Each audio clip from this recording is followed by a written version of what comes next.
Di sebuah desa di pegunungan terpencil hiduplah seorang dukun wanita bernama Helena yang masih galau akan cintanya yang tak bisa ia gapai, singkatnya mah lagi sange. Penduduk desa bergantung padanya karena Helena jago mengobati segala penyakit kecuali hati. Orang-orang bilang Helena mewarisi kemampuan mendiang ibunya, BTW Helena yatim piatu ya. Saking hebatnya mereka mengira Helena penyihir karena bisa menyembuhkan segala penyakit kecuali hati.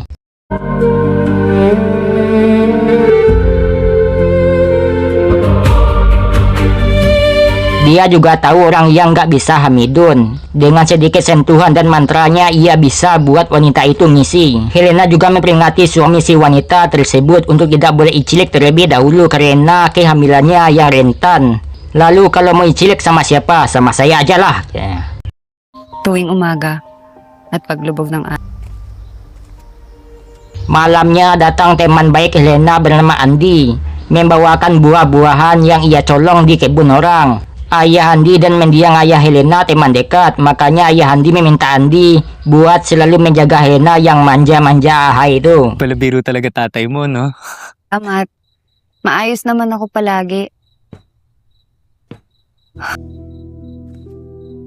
Para warga nggak berani dekat dengan Helena karena takut dikutuk, kecuali Johnny baru Helena mau.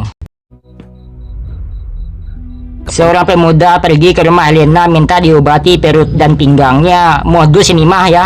Helena juga main-main dengan pasiennya. Awal-awalnya mengobati, ujung-ujungnya mengicilikan setiap pelanggannya. Kata Helena, anggap aja itu bayarannya. Kasihan ya cewek pencari cinta ini, kudu icilik semua lelaki biar bisa menemukan cinta sejatinya. Dan pemuda ini beruntung banget dicilikan oleh Helena Muantep ini. Helena hanya minta rahasiakan icilik ini. Kalau sampai bocor, bocor pula kepala kau. Pria yang tak boleh cilik sama istrinya itu pun lagi pengen-pengennya, namun tak boleh. Alhasil dia pergi ke rumah Helena minta diobati nafsunya. Dengan senang hati Helena obati dan menggaskan isi bos pria tersebut sampai paginya. Mirisnya Andi yang selalu menjaga Helena pun malah melihat Helena icilik dengan semangatnya dengan pria lain. Cewek udah kita jaga tapi maunya dirusak sendiri. Begitulah cewek zaman sekarang how. Esoknya Helena mengobati pasiennya bernama Linda yang lagi ngisi tersebut ditemani oleh suaminya Linda bernama Dodo. Dimana sebelumnya Dodo juga rajin main kuda lumping sama Helena tanpa sepengetahuan Linda. Karena kan disuruh diem oleh si Helena. Malamnya Linda dengan brutalnya ngajak icilik si Dodo. Padahal lagi renta-rentanya begituan. Emang high keeper kau ya.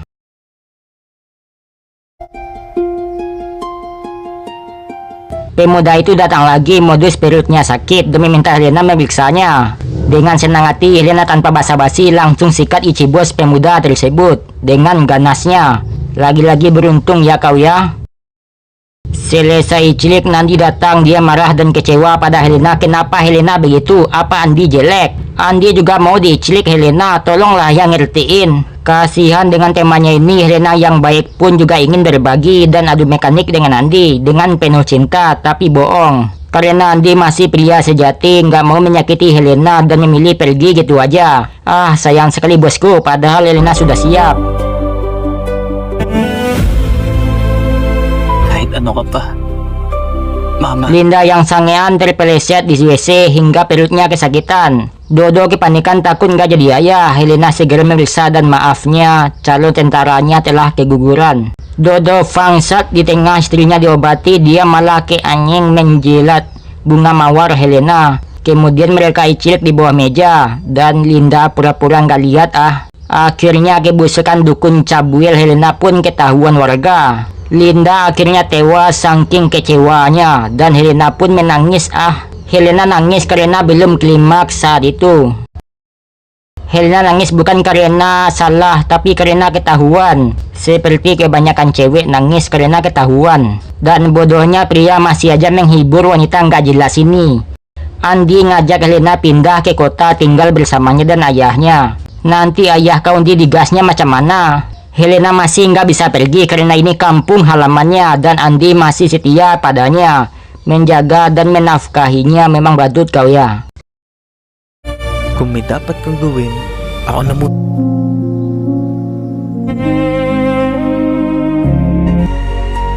Hindi ko ka...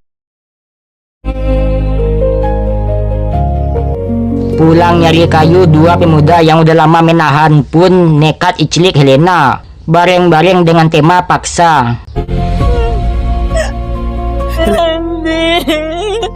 Helena tak mempermasalahkan mereka yang mengicilikannya. Karena itu bentuk tebusan dosanya yang sudah beraliran sesat tersebut. Mantap ya dibiarkan. Helena memutuskan ikut saran Andi pergi ke kota bersamanya. Dia mau jadi istri solehah buat Andi dan bapaknya nanti.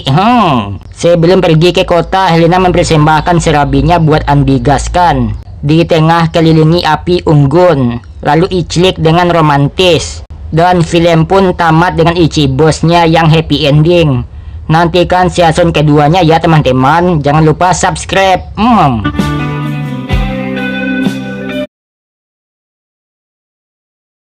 Cewek antah berantah bernama Bella baru keluar dari penjara Alcatraz. Sekarang pergi ngekos di tempat seseorang. Di sana ada beberapa teman bernama Rosie, Roda, si besar Jumbo, dan Alona, si ideal tapi Jumbo.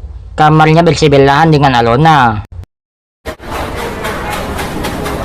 Di kamar tersebut Bella melihat dinding berlubang yang ketutupan kalender. Dan melihat Roda si Jumbo sedang icilik dengan seseorang pria bernama Gondrong Kalera.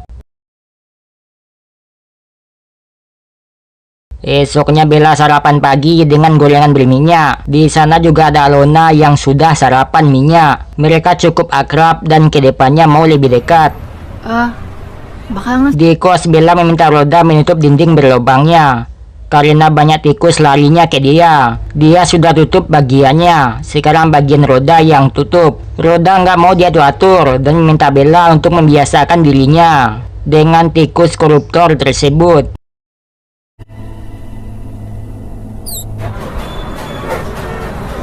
Malamnya Alona numpang mandi ke rumah Bella. Modus ini mah. Dan mereka pun icilik. Di pasar Alona juga penasaran kenapa Bella masuk penjara. Bella ceritakan dia masuk bui karena perampokan bank. Ada orang yang mengkhianatinya dan melaporkannya ke polisi.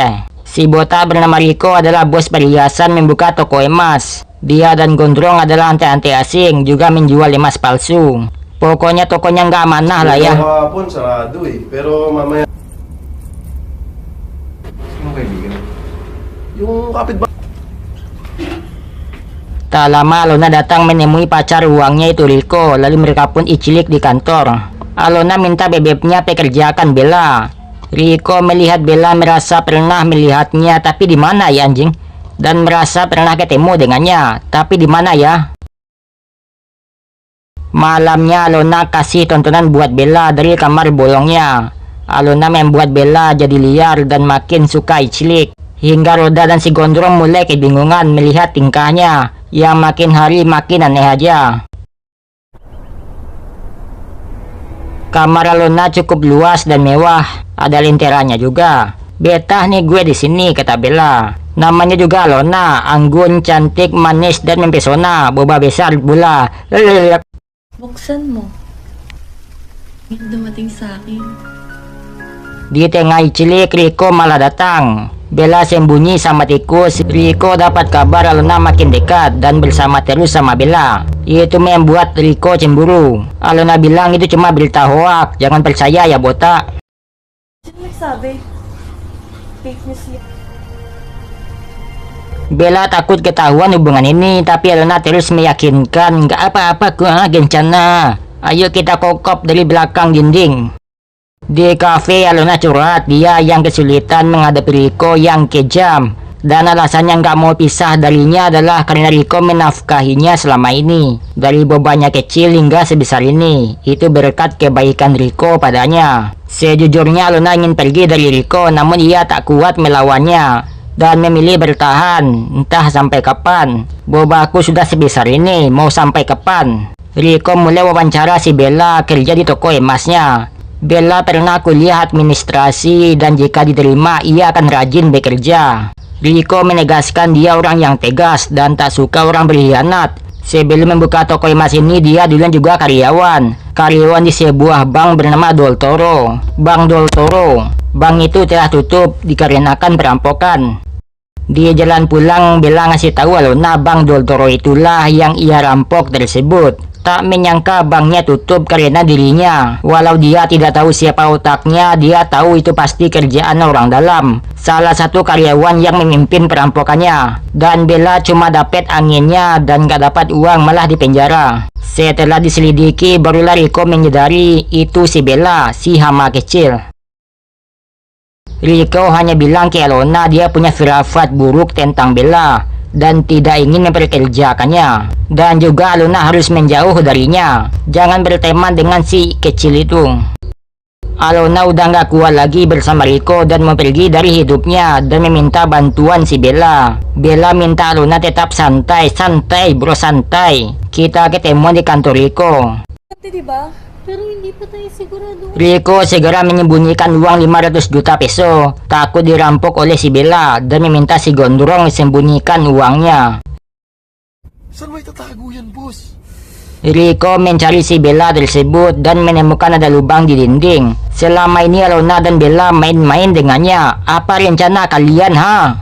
Tengah malam, Bella membobol toko Rico. Rico sudah standby dengan senjatanya. Bella kaget, kaget. Ada Rico, ternyata Alona mengkhianatinya. Bella baru tahu ternyata Rico dalang perampokan Bank Del Toro. Rico dapat uangnya, sedangkan Bella dapat penjara.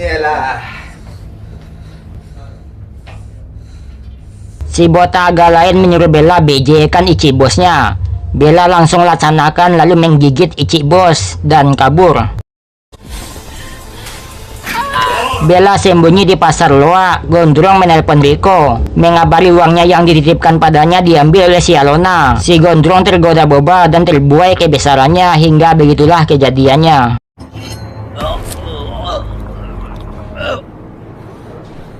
Sebelumnya Alona sudah mengeluarkan pelurunya dan mereka pun kembali mendapatkan hak darinya. Tamat, ending yang menghak.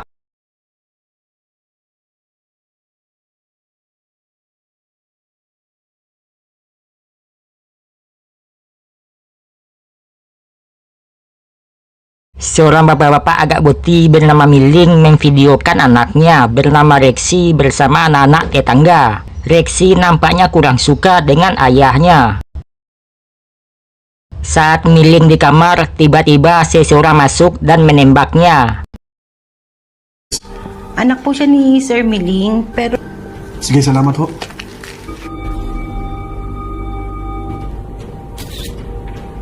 Kemudian Rexy yang sudah gadang membeli sepatu ke tempat temannya bernama Rika. Berkedok sepatu padahal keduanya sama-sama ingin icilik. Rika yang kurang mampu punya kesenangan tersendiri mencuri beberapa barang kecil di tokonya tempat ia bekerja dengan datang lebih awal. Padahal Rexy bisa memilikannya karena Rexy anak orang kaya. Kemudian Rexy mau mengantarkan Rika pulang, namun Rika nggak mau karena takut bibinya yang melihat. Bibinya punya om-om. Sa nanay mo? Benar saja bibinya langsung marah melihat Rika pulang malam. Awas saja main dengan cowok karena bibinya sudah memilihkan cowok yang cocok buatnya bernama Greg yang baru pulang dari luar negeri. Akong bahala sa lahat na makita yung ganda mo.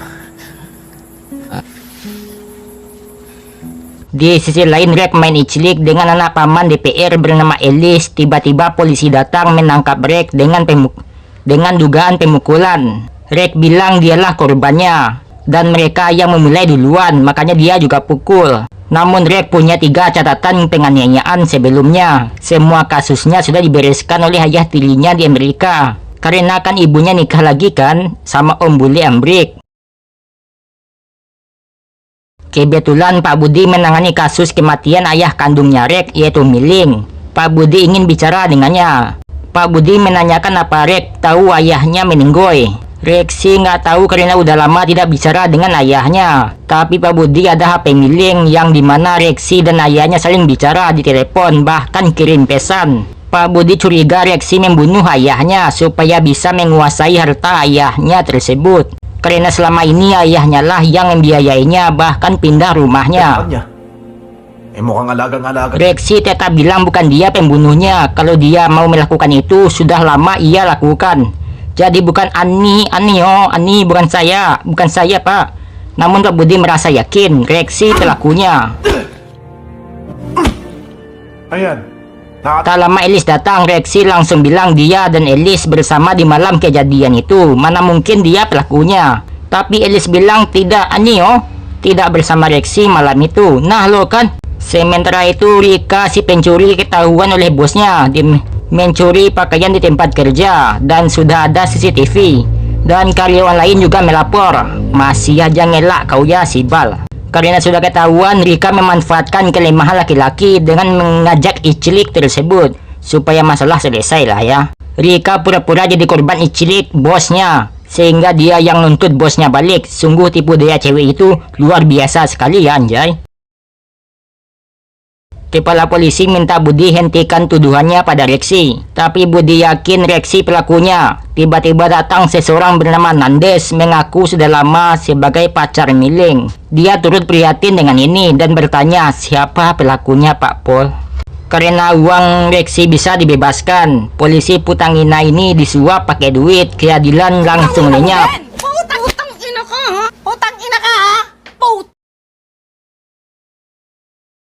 Rika yang udah nggak kerja kabur dari bibinya dengan ikut dengan Reksi terduga kasus pembunuhan dan malah nyuruh Reksi habisi bibinya. Tapi nggak mau Mereka BJ di dalam mobil di depan rumah Elis.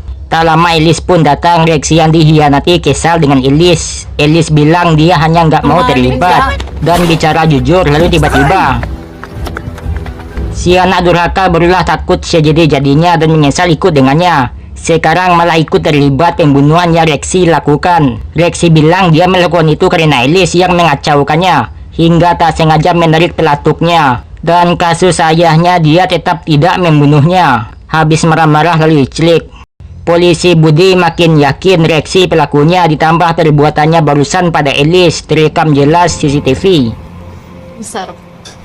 Kailangan talaga mahanap si Rex. Dua insan asik makan sate dan menyadari Pak Budi melihat mobilnya. Karena takut ditangkap, Reksi menyerang duluan dan kabur.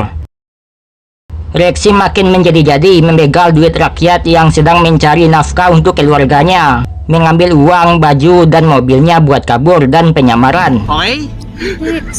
Tidak hanya Reksi yang menjadi-jadi, Rika juga menjadi-jadi ngadu ke Reksi soal mantan bosnya di tempat kerja. Si bos yang ngasih ngitung uang diambil oleh Reksi, uang baju diambil. Ici bos juga dimatikannya. Entah bagaimana nasib ke depannya tanpa Ici bos. Kemudian mereka pun merampas toko emas dengan asik-asikannya, asik-asikan aja. Reksi mimpi waktu kecil ayahnya mengicilikan dirinya. Ternyata benar ayahnya seorang boti. Udah gitu sambil direkamnya lagi. Pantes mati kalau boti mah. Habis nangis lalu icilik. Rika akhirnya hamidun dan Reksi senang karena akan punya keluarga meskipun gak nikah.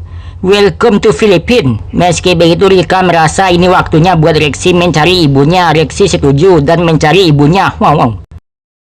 Ibunya tinggal di rumah kontrakan terkecil dekat sawah, pemandangannya indah. Rumahnya dekat dengan tetangga, suasana asri. Ibunya juga asri. Alasan dia meninggalkan Reksi pada Miling karena waktu bayi Reksi sakit parah dan ibunya tak ada uang. Beruntung Miling ada uang dan membiayai semua kebutuhan Reksi dan ibunya bersedia menyerahkan Reksi pada ayah Miling. Asalkan Reksi selamat sehat sentosa. Oh ya, Miling bukan ayah kandungnya. Ayah kandung Reksi ibunya juga nggak kenal. Nah loh kok gitu?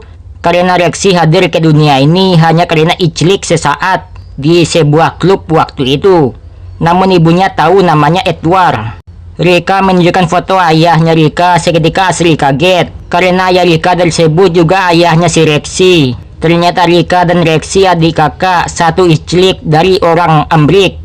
Pria icilik sembarangan itu menggunakan banyak nama untuk menebarkan benihnya ke penjuru Filipina. Menyadari kenyataan ini, dua insan ini langsung gimana ya? Ternyata adik kakak tapi udah icilik juga. Mana sekarang lagi ngisi. Rika tidak bisa menerima hubungan step brother ini, mana udah ngisi lagi.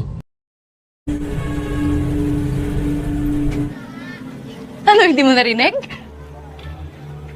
Kaya hindi tayo... Rika yang sedih pun pergi ke rumah Greg dan mengicilikan si Greg yang nggak tahu apa-apa tersebut. Jadi maksudnya nyari pelampiasan gitu, biar Benny Greg tercampur dengan Rexy dan menjadikan Greg ayahnya dan anak-anak dari anak-anakku. Rexy mencari Rika yang udah berkeluarga dengan Greg. Rexy memaksa Rika ikut dengannya, namun Rika menegaskan dia mencintai Greg dan akan menikah. Alis ka na. Bago pa ako tumawag ng polis. Greg yang mau menjaga Rika pun malah ditinggal oleh Rika. Rika nggak jelas ODGJ. Rika dibawa pulang oleh Rexy dan menerima lamaran Rexy dan mau menikah dengannya. Nah kan gila kau nih gaje. Cewek tertidak jelas di muka bumi. Tadi mau sama Greg, sekarang mau sama Rexy. Tai. Esoknya mereka ke KUA daftar nikah. Beruntung ada seseorang melihatnya dan melapor ke polisi. Dia melihat buron yang kabur. Sekarang di KUA. Tak lama Pak Budi datang. Rexy kembali memberontak dan menyandera tukang nikahnya untuk melarikan diri. Stand down! May pinto! Bilis! Hindi ko nga din alam! Tigil yun na to! Pengejarannya hingga malam, akhirnya ODGJ terkepung. Namun ODGJ memilih mati bersama dengan meloncat.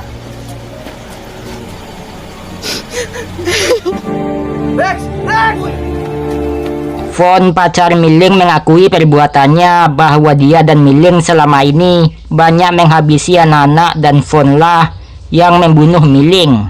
Von milih bundel juga ikut dengan Rexy.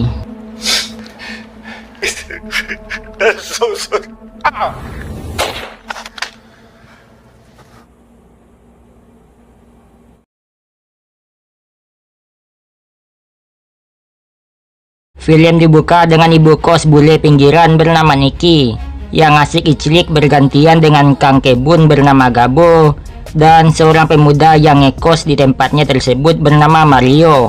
Tak hanya dermawan dan icilik, Niki juga ngasih makan ke mereka, menghidupi dua mokondo ini di rumahnya pula. Tanong ako. Boy, tatlong Tapsi. Sige. Tak lama datang penyewa baru bernama Rina yang langsung membuat duo mokondo langsung ngiler dan asiknya dapat mangsa baru. So, eto nga pala si Mark. Behave ka nga. Rina asal pilih tempat aja yang dekat dengan kuliahnya. Sekolah mana yang ada di hutan gini ya? Niki mengantarkan Rina ke toko dekat sana. Selama perjalanan Rina merasa familiar dengan suasana dan tempat ini. Merasa deja vu. Sorenya Rina kembali jalan-jalan yang membuat Mario dan Gabo kebingungan. Apa Rina tahu tempat ini? Apa dia tidak tersesat nantinya? Dia kan anak baru tapi seolah-olah tahu semua jalan. Mario merasa Rina agak lain, ada sesuatu dalam dirinya yang ia sembunyikan. Dan Mario ingin tahu apa itu. Rina cerita dia pergi dari rumah karena tak tahan dengan kekerasan kedua orang tuanya. Meski begitu Rina tetap menjaga nama baik kedua orang tuanya. Dan berbohong pada dunia bahwa dia terluka karena jatuh dari tangga. Pokoknya baik banget dah si anak anjay ini. Kocaknya Mario Mokondo menghibur Rina dengan iclik, di mana Rina juga nggak segan langsung saja menggaskan Mario. Esok paginya Mario masih tak bisa memahami Rina, ada yang aneh darinya. Apalagi Gabo yang tadi subuh jam 5 pagi melihat Rina keluar. Agak lain tuh anak, pagi-pagi buta udah keluar. What's up? I'm weird. Sober.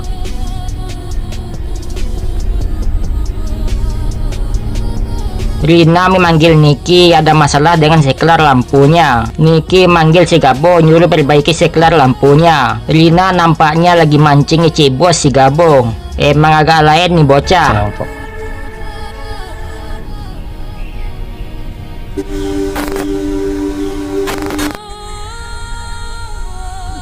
Ici bos masih kepikiran tindakan Rina siang tadi. Disampirin Rina. Langsung aja icilik di tengah api unggun. Setelah cilik mereka curhat satu sama lain. Gabo datang ke sini buat kerja untuk anak dan bininya di kampung. Sedangkan Rina beda lagi, dia cerita dibesarkan oleh neneknya dan kedua orang tuanya sudah tiada. Emang gila nih anak ya.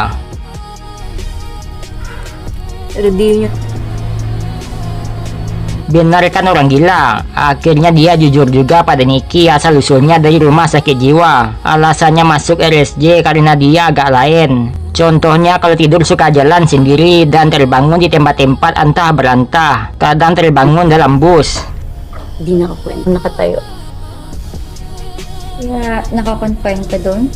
Setelah cerita tak masuk akal, mereka pun icilik di dapur. Esoknya mereka saling cerita tentang keanehan Rina. Mario cerita, Rina tak betah di rumahnya karena orang tuanya. Seketika Gabo kebingungan, Rina bilang dia yatim. Iba yung sinabi niya sa akin eh. Niki coba meriksa kamarnya Rina dan nampak sudah berantakan. HP iPhone-nya pun juga ketinggalan. Rina telah hilang dibawa oleh makhluk jurik ke alam lain buat dipukuli karena udah gaje. Mario, Gabo, Niki terus mencoba mencari keberadaan orang gila ini. Pati wallet. Yung mga gamit. Naligaw lang. Niki baru ingat Rina sering lihat ke hutan dan merasa tertarik ke sana. Ayo kita coba cari ke sana anjay. Benar saja mereka menemukan Rina yang asik tiduran di lantai di tanah. Kemudian mereka bertiga bergotong royong pusing mikirkan Rina yang aneh. Noh, pikirin noh kalian semua. Wala daw siyang maalala. Pagi-pagi hujan deras, enaknya makan Indomie.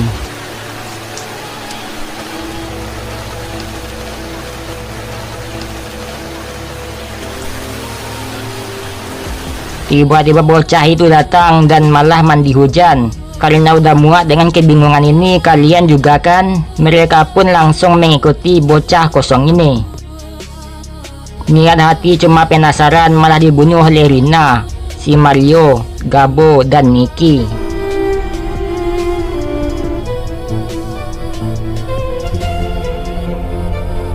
Ternyata psikopat dan sekarang nyari korban baru nyewa kos di tempat lain.